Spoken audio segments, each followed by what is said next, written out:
Here's something most parents don't realize. The reading gap that shows up in September didn't start in September. Stick with me for the next few minutes because by the end, you'll know exactly what to look for and exactly what to do about it. It's 7:15 on a Tuesday night. The dishes aren't done. The backpacks are already packed for tomorrow. And your child is staring at a worksheet like it's written in a language they don't understand. You know the sigh before they even start.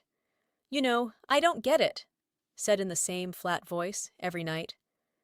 And you know the quiet guilt that shows up when you're too tired, after the day you've had, to sit down and explain it one more time. Here's what nobody tells you.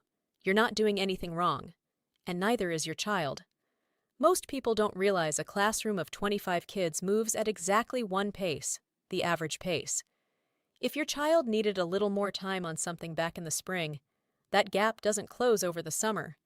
It just waits, quietly, for a new school year to make it obvious again. Jacqueline Thompson has spent over 30 years in classrooms, and she's watched this exact moment happen to hundreds of families.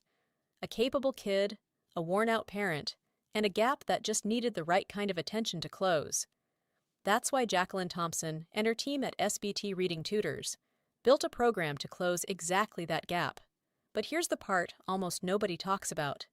Closing a gap like this was never really about how hard your child tries. It's about how quickly they get the right kind of attention. Here's what that attention actually looks like. A real certified teacher, live online with 3 to 5 students.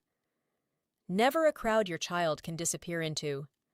2 45-minute sessions a week, 12 weeks. Enough time to actually close a gap, not just paper over it for one assignment. Your child isn't one of 25 faces in a room anymore.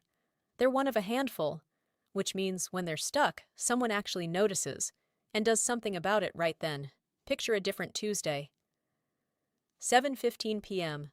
Homework's already done, and your child picks up a book, not because you asked, but because for the first time in a while, reading doesn't feel like a fight.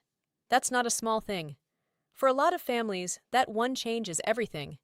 If any of this sounds like your house, there's a simple next step. A free assessment. 15 minutes? No pressure. Just a real conversation about where your child is and whether this is the right fit. If tonight's worksheet felt familiar, let's talk.